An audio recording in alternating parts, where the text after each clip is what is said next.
What's up guys, my name's Nick and I'm going to be going over the 5 lifts we've been doing this semester, so that way you can have proper form and you won't injure yourself while doing them. So for the first lift, we're going to be going over bench press, which is a great lift to build up your upper body strength. Then back squat and front squat. These are both great lifts to work out your quads and your hamstrings, if you do them properly. The next lift we're going to be going over is deadlift. This lift mainly works out your lower back, however, since you are standing up with the bar, your legs also get a great workout as well. And finally, push press. This is a lift that mainly works out your shoulders and your triceps, however, with the leg movement, you are also working out your quads. So now that you know what we're going to cover, let's go ahead and get right into it. But before we start our workout, we need to get a warm-up and some basic stretching in. It is good to have a variety of different warm-ups to include all of your body. I recommend starting out with some lunges, then moving on to Frankenstein's, karaoke, shuffling, butt kickers, high knees, and finally just some overall stretching. Now while this is playing, I would like to explain to you guys why warming up is so important. Many might say it's just to get your heart rate up, however it is much more than that. Warming up gets your body into a completely different state of mind and it knocks the laziness right out of you. Not only that, but it also loosens up the joints and lets the blood flow to your muscles. Now we are ready to start lifting, making sure to stay hydrated as we go. We are going to start out with bench press. One of the most important things about lifting is your grip. For this exercise, be sure to have around a thumb's length away from the shiny part of the bar. However, you can adjust this for whatever is more comfortable for you. It is also best to have a spotter when lifting heavier weights. So as you lay down on the bench, be sure you are in a comfortable position. Your body should not only be halfway on. Push the bar off the rack and center it into your chest. As you bring the bar down, be sure to have your arms reach 90 degrees, which is usually about 1 inch from your body. This is so you engage all of the upper body muscles. Now continue to do this for 5 to 8 reps, keeping this proper form. When finished, be sure to rack the bar properly. Now let's go ahead and move on to deadlift. This is a great lift if executed properly. When setting up your station, be sure to pick the proper weight setting for you. Also, be sure to use clips to secure the weights into place. This is one of the lifts where you can easily injure yourself if improperly performed. You want to have your hands in the exact same position as bench press, thumbs length apart. Get down in a squatting position and roll the bar close to your shins.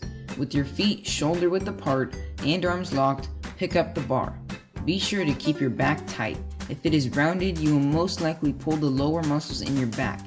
In this lift, you really have to concentrate.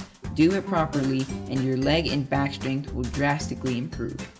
Now we are going to transition into RDLs, or Romanian Deadlifts. This is basically the training for the normal deadlift we just went over.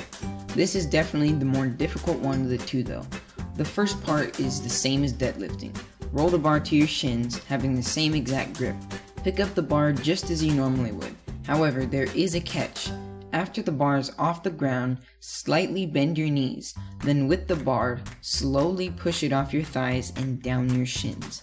If it feels like your quads are about to rip in half, you're doing it right. This is a difficult lift to master, but think of it as touching your toes. Practice the form without weights so you do not hurt yourself.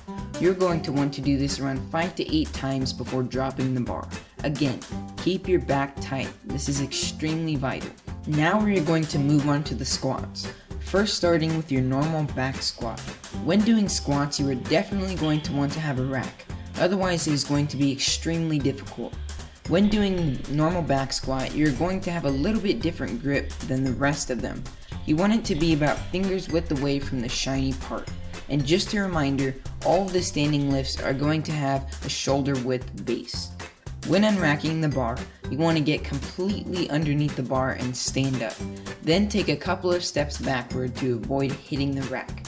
Then be ready to proceed. Be sure to check your base, grip, and confidence, then you want to squat down, going below 90 degrees to engage all leg muscles. Then stand back up. This may be very difficult to do without losing your balance, but you'll get the hang of it with practice. Be sure not to bend your back. Keep it straight and just use your legs. This lift increases your leg strength tremendously if done properly. As we transition into front squat, I would like to mention that safety is always the most important thing. Do not overkill yourself with weight. Do what is right for you. Front squat is quite similar to the previous squat, except the bar is in front of you. The grip is going to be thumb's length away.